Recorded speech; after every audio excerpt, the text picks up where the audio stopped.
It's the Daily Talk Show, episode 841. What's happening, guys? What is going on? Coming in a little tired this morning. Mm-hmm. You and I have both had about 5 hours sleep. Not the same bed. Wouldn't be a problem if we did. You were in Bodie's and I was with Amy and the King. No, we're in our different houses. Yeah. And we will simultaneously, we're doing a bit of a, what do we call it? A screen, what do we call Watch party? Watch party. Yeah. Yeah, I think it was just you and I watching at the point at later in the night. So, David Blaine, the magician, the frog eater, the card tricker, he did something pretty wacky. He did something pretty wacky, and it's so weird. Like, I mean, there's not many people in the world that just see something when they're young and then thinks, I'll do that when I'm older.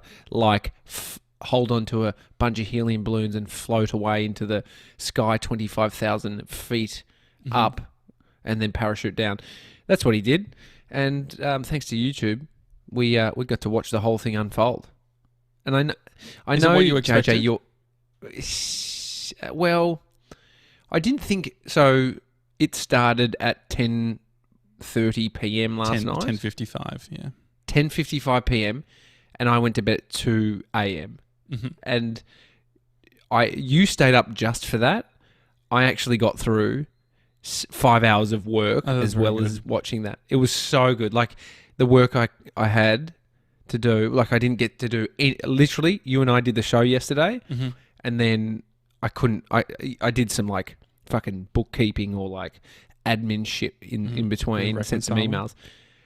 But then I got in a full day of work from like 7 p.m. till whatever 1 a.m. You're a shift worker. But mate, it's so annoying because I know I'm quite productive late at night, but it's not a good thing. Anyway, I wouldn't normally do it, but I could, like, because it was live. I got caught up in that. I'm like, fuck. You see him sort of just like it unraveling. The guy goes from sort of cool, calm, collected, talking with Marquez Brownlee. Yeah. And then next minute he's fucking yelling at people. How good are the blow-ups? Like, the blow-ups are like just a lot of what did that guy say? There was just like a lot of passive comments going back and forth where it's just the thing is, he's about to risk his life. Like, you have blow-ups and we're not risking our lives doing what we do. He is literally, if anything goes wrong, he's dead in front of his kid. It was so bizarre. Like, he's giving his daughter a kiss as he goes off and she's got her fingers crossed that he's going to die. Like, oh my God. The bit I wrote down, I'm sorry you misunderstood, was what one of the rigging guys was saying when they were setting everything up. It's the feeling when you're moving house, to be honest. It's like, you didn't know, put the end up higher. Like, you just end up having to be so descriptive, but you're in a bit of a freak out mode. Actually, that's a funny parody. A YouTube, because then there's the filming bit as well.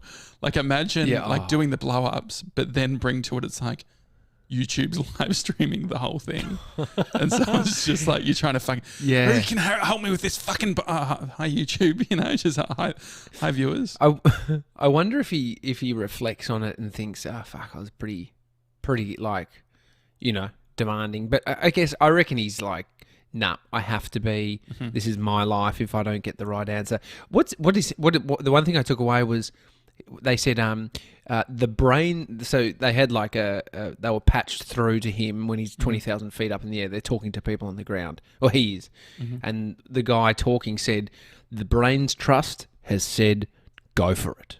And I was like, I want a brain's trust. You can have a brain. I'll be a brain's trust. You need a second brain. Well, no. Well, you're relying on, that's two brains away for me. It's like 3 brains at play. No, but just being able to have that ultimate trust that you can say, who's your person? Like, who's your person that you would never question ever about what? I guess it's very. It's very like if Bree brings something up in like admin or something. I'm believing her. Like, yeah, it's all good. Okay. Okay. But it's interesting because there's a hypoxia that happens where it's like you go, it's hypoxia, that's what it's called, yeah? When they hypoxia? Go like... Is it hypoxia? Yeah. Mate, what's hypoxia? Hypoxia is that training, the rip-off weight loss training. Oh, yeah, that's it, yeah. Hypoxia. What is it called? Hypoxia is a condition in which a body or region of the body is deprived of adequate oxygen supply to the tissue level. Yeah. And so they were worried that as he went higher up, that he would get hypoxia. And so they had a team. It's this weird thing where he's trying to reach these milestones. So it's like he's got oxygen. He's got all of the things that you need, but he doesn't want to use them until he absolutely has to. And he was he had a bunch of mates that were just purely there to ask him quirky personal questions in case he has hypoxia they can check. Well, because you start getting, it's like you're drunk and you become disorientated and then he can't put his parachute on and, fucking do the right thing to survive. And so... What was your favourite moment in the whole thing? Well, the favourite moment for me was when, because just to paint the scene, it's he's, strapped his arm to these big set of balloons and he goes up and he doesn't have a parachute on. So the first bit, like he's just hanging there.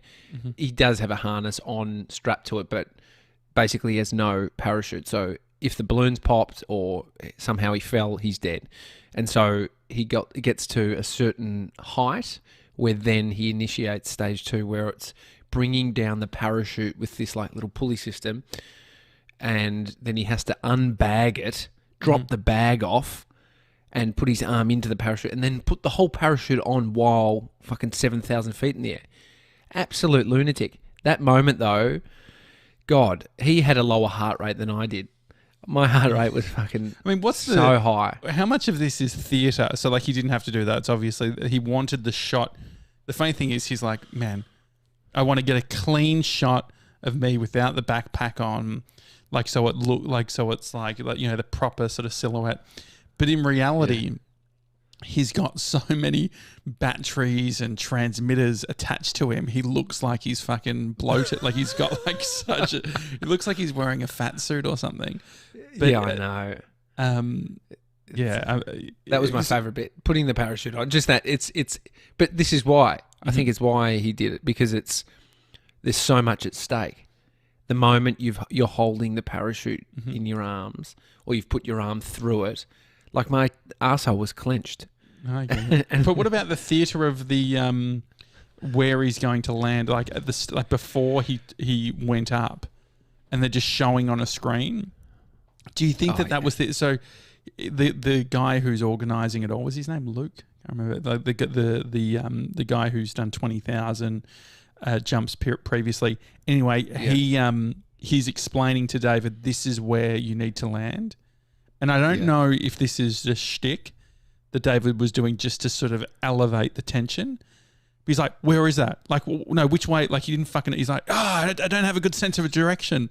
And I'm thinking, surely, like, because he's getting confused of like, wait, is the green bit where I'm landing? Like, well, you see in these high pressure situations, communicating is tough. It's like a road just trip. Saying like which way, like. So look, he asked at one point, what way is the wind going? And the guy didn't answer it. He just said, land towards the airport. Yeah. And then he's like, so it was like airport facing or something. But like, there's all these things. It's like when someone says, camera left stage. Like we haven't completely as a society nailed down how we're going to communicate the lefts and rights in every scenario. Yeah. Anyway, it was all a success, and we've got a couple of tired babies on the show, and I'm sure that's all we've got to talk about. Like that's what I do want to become I want to become a weatherman. Well, there was weather experts that predicted exactly how it would go. I mean, they're probably using fucking technology to work this shit out. But there was a lot of bragging going on. There was a lot of, I'm a weather expert, mate. I can fucking get my oxygen levels up. I've done 20,000. What's your brag? What are you bragging about? What do you brag about? I started listening to podcasts in 2005. Yeah, I mean, usually bragging's very sort of driven by the ego. Yeah. And there's nothing, I guess it's nothing wrong with it. It's like pumping up your own tyres. A bloke once said to me, or a bloke once said behind my back, "Oh, Tommy's got tickets on himself." And I got fired up about it. I was like, really? Fucking, someone's got to fucking buy the tickets. And they're my tickets. That's funny. I was so annoyed about it. But yeah, I mean, what else could you brag about? I mean, so yeah, there's like what I would personally brag about. Yeah, what would you come up with a brag for me, and I'll come up with a brag for you. What do you got for me? Fucking. So it's got to be tangible, right? Like it's got to be something. There's heaps. There's heaps. I'm not the kind of guy that would brag. Like, what do I? I think we do. I think what you just mentioned is what you brag about, even if you don't want to. Yeah. So what do you brag about? What do you brag about? Like, well, the joke we used to always make: "Great dad." I'm a fucking great. I just fucking walk around. I'm a great, but you are a great dad. I get that. Oh, thanks. But also, you never actually said I'm a great dad. You were just you were determined to make that like a thing, like just being a great dad. Yeah. Mate, believe and achieve. Yeah. What is it? I'm just fuck it, like there's something skateboard, like electric skateboard related. Oh yeah, maybe. Like, just really good at. Oh, actually, you know what? The testosterone stuff. You love to brag about that. Just like fuck, I've got so much testosterone. It's just. Oh yeah, and I was right about it. Yeah, it was right. off the fucking Richter. Yeah. Which explains its toxic masculinity. Yeah, 100%. Imagine, like, think about the things that we did, like that nowadays. Like, even just going to get your bloods done for something as dumb as that. Yeah. Like, we were in a time where, just with the new COVID normal, whatever that means, the shit that we've done. Even a year ago, even the start of this year. Bragging? No, I'm just like trying to think. I've tried to savor some moments in my that's mind. For me, it's always about I've been to this place and this place. Yeah, you've been to 100 countries, or a lot. You've been to a lot. No, I mean, but so we're going into. We were just talking before the show started about how there's been a leaked document of the plan coming out of stage 4 restrictions in Melbourne. For one, where's this doc? Is this on email? Because you can track who's fucking taken it and sent it. Yeah. Unless they've seen it on a person's computer and screenshot it. Like, are we actually having documents leaked? Is this actually what's happening, do you think? Yeah. I mean, but it was very sort of unexciting because when you think about it, like even for a guy who's pretty sort of not pessimistic on this stuff, but just understands that it's going to be a long road, seeing the changes of being like you can go from doing 1 hour of personal exercise to 2 hours over 2 1 hour blocks. I was like, oh wow, that's like, that really is still being very locked down. 100%. I think that's why this, like, well, you got either a leaked document if it was going to be all opened up and it's all good and we're like fucking kicking goals, doesn't have the same weight as a leaked document where, you know how we said 6 weeks, it's actually going to be another 2 after the 6, basically. Do you think like that Dan Andrews is doing a Kanye? In what way? Leaking his own stuff. Oh, yeah, true. Yeah, true. I mean, fuck, dude.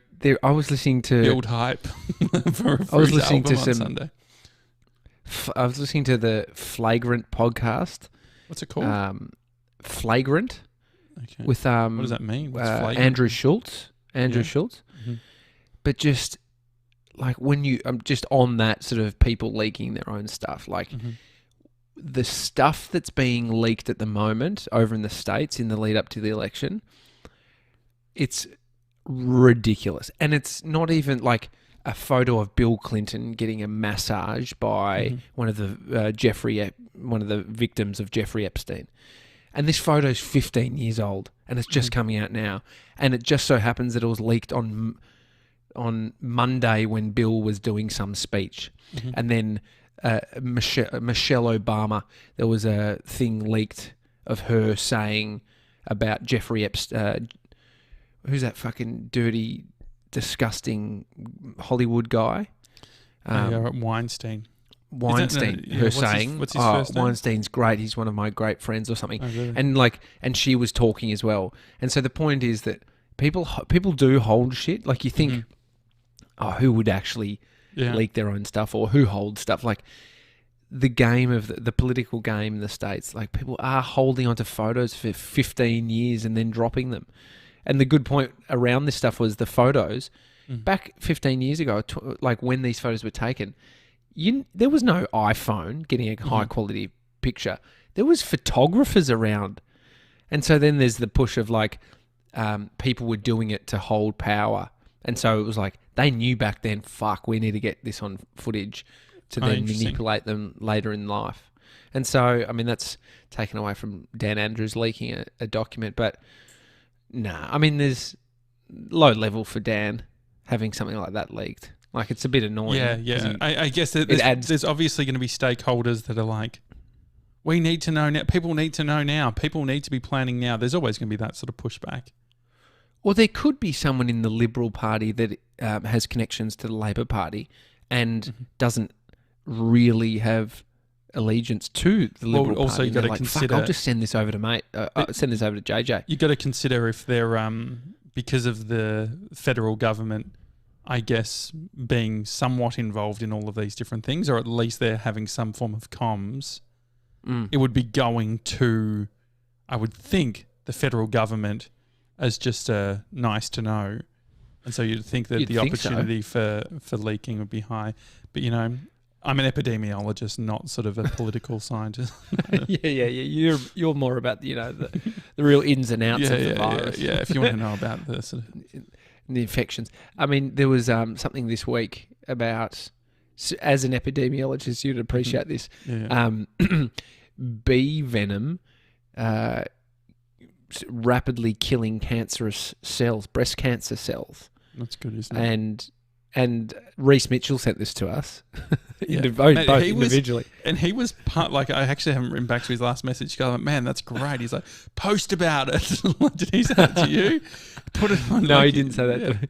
It's very funny. But he told a funny story of being in an Uber, and he thought the guy was crazy. And he's like, this guy had bees in his glove box and was saying how he had cancer, and he was stinging himself with a bee's stinger, all to get rid of cancer. And so imagine being the guy that... Did the guy have cancer? He was talking about cancer and getting rid of cancer. It's good for your health. I don't know if it was specifically cancer.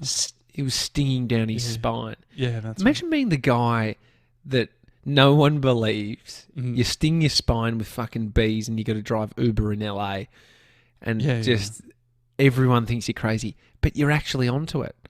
I mean, that's the thing about, like, in life, getting the accolade doesn't necessarily come in your lifetime. Like, imagine doing the thing in your lifetime, you're like, fucking nobody gives a shit. Yeah, the Daily Talk Show becomes sad. Big in 2050. You know? What's going to happen? Who's going to be hosting it? Should we set up like a .org that can pay the server fee or something moving forward? We can. Let's speak to Venture IP, and on that, if you need shared hosting, use the promo code TDT. Is it TDTS? I think it was TDTS. You get 50% off. Shared WordPress or shared hosting. Shared hosting, mate. Sounds like you're across it, but mate, they fucking look after us. They look after us and our multiple sites that they're running at. But we do need that sort of. We want that 50-year plan, yeah. Yeah. We want to work out. What do you do with, say, all the domains you own? What do you do with them? What do you do with them for the future? Like, how long do you hold on to shit? Yeah, well, I just keep holding on to things until I'm like, that really one, this one I don't need anymore. But there is that. What about emails? email addresses. Yeah, like that's what. There's probably a piece of work that we need to do in saying to our partners, "Hey, I'm going to put this thing somewhere, like this password somewhere, and so if something happens, you can go to that." Because there was the story of the I spoke about it, the guy who had all the crypto keys or whatever, and it was like millions and millions of dollars, like $100 million or something, wasn't it? Yeah. It was lost in some sort of exchange. Lost it all. Just on the COVID thing, the David Blaine thing, very interesting to watch an event that is very sort of team orientated, close during COVID. They were in Arizona. Mm-hmm. I mean, LA, I'm seeing photos from LA. Like, people are at the beach. People are at restaurants. Mm-hmm. It's much different. I mean, they're further down. But there's no shaking hand. Like, you sort of... You see these moments that pre-2020, they would shake hands. And so it was interesting just seeing the little bit of sort of trepidation. Yeah, trepidation when it comes to those sort of like, oh, hey, we've got black, like, and they're sort of just a little bit further away than normal.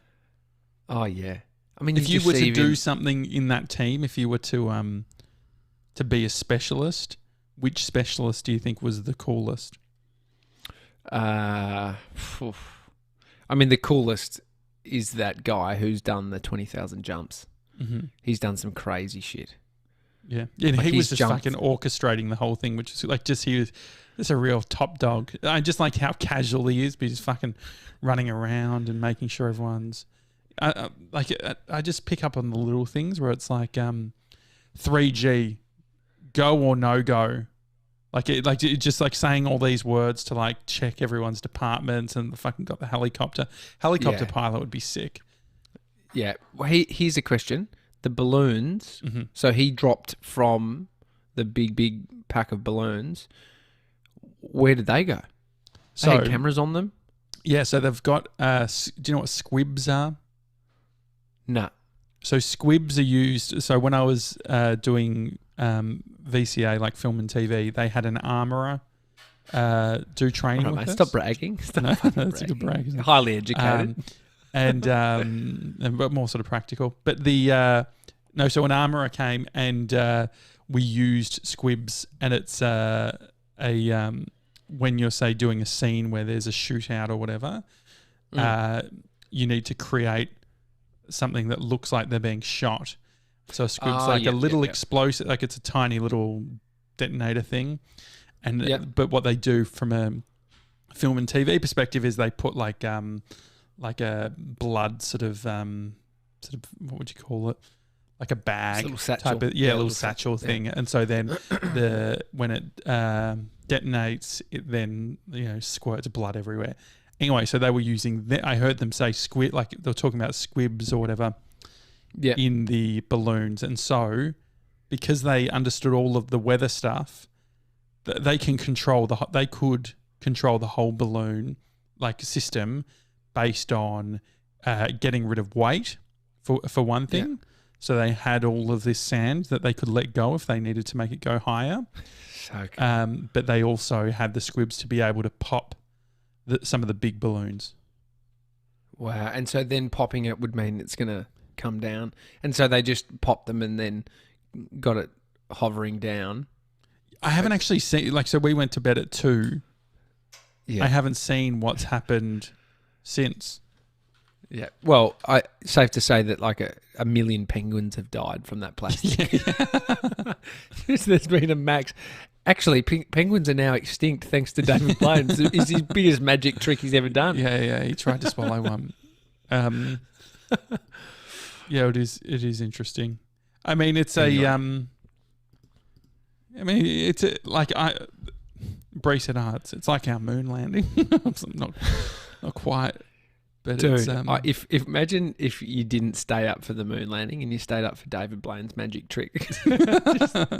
just if the moon landing, I'll stay up for a 10-hour session. I would love more of this shit. I think that we need this in 2020. We need more crazy live streams like this. It is fucking great. I feel for all the tech people panicking about the audio issues. And just... so the audio, like, man, when they, just before they took off, I reckon, this is my theory. Yeah. They hadn't done a run through with every single transmitter, receiver, all on him and the microphones. And so hearing the tick, tick, tick, tick, tick, interference sound, and then you can hear it, and you're like, fuck, and Bree's like, are they going to fix that? She's not fucking, wasn't happy about the sound. Thank you, Bree, for the coffee. Wasn't happy about the sound. And then you see there's this panic because you're like, fuck, they're going to have to do something. But I'm just imagining this soundo trying to fucking run down to try and get the mic sorted. And it's just that thing because it's like right at this, like the pivotal moment where it's like, we've got to go. Yeah. And they're like, fucking, oh no, we just need to try and get the mic thing. And they just fucking let it go. Oh, dude. How pissed I wonder how much they spent, YouTube spent on that whole thing. What do you reckon? My guess was 5 million? Yeah, 5 million, maybe even more. Yeah. Just on YouTube all the budget, team and David Blaine. It's phenomenal that companies like, I mean, they've got enough money, but they're spending money on doing shit like this. Uh-huh. New space. Love it. So he was meant to do it across the Hudson River. That would have been so cool. Seeing New York City, or was it upstate or something? Don't know. Couldn't have gone New York City. It comes down on Fifth Ave in a parachute like fucking Batman. Anyway, how are you feeling after only 5 hours sleep? I know this is probably normal for a bunch of gronks, but for a baby like JJ. Yeah, this is big. Why are they writing about David Blaine? They should be writing about me. I'm going to be bragging about this all day. It's magical that you even appeared today. Well, I did message you. I said, obviously, like 8:30 might not happen. No, but I feel it's going to annoy some people me saying this. I feel a bit jet lagged. Your lips are your lips chapped? Yeah, but that's all the orange juice I'm having. No, mine are chapped too, just from the late night. But anyway, have a great Thursday, Gronks. One Trick Tony has just dropped. Yeah, make sure you go and have a listen to that. The title is Naked on a Treadmill, I believe. So you'll have to listen to find that. It's pretty horrendous, that story. But all right, thank you everyone. I hope you enjoy the rest of your Thursday, as TJ said. If you want to send us an email, hi@thedailytalkshow.com. Chloe, if you're listening, thank you for your email. Chloe said, hey, I stumbled across your Instagram account and the logo was very familiar. And it took me a few days to work out what was going on. But it turns out that she works across the road from us. Yeah, and she'd spotted the logo out in the wild because we all wear it. Everyone's wearing the jumpers, so merch pays to embed your logo in people's minds. Who would have thought? All right, enjoy the rest of your day, guys. Hi at thedailytalkshow.com if you want to send us that email. And Dan Murphy's just sent me an email. Hey, Josh Janssen, someone sent me a gift. It's being distributed. It's probably. Are you sure? Or is it spam? Keep don't an open eye it, on mate. the delivery Phishing and link. update SMS. Phishing link. Don't touch it. Okay, I won't. Well, that's exciting. All right, mate. Catch you guys. Bye. See you guys.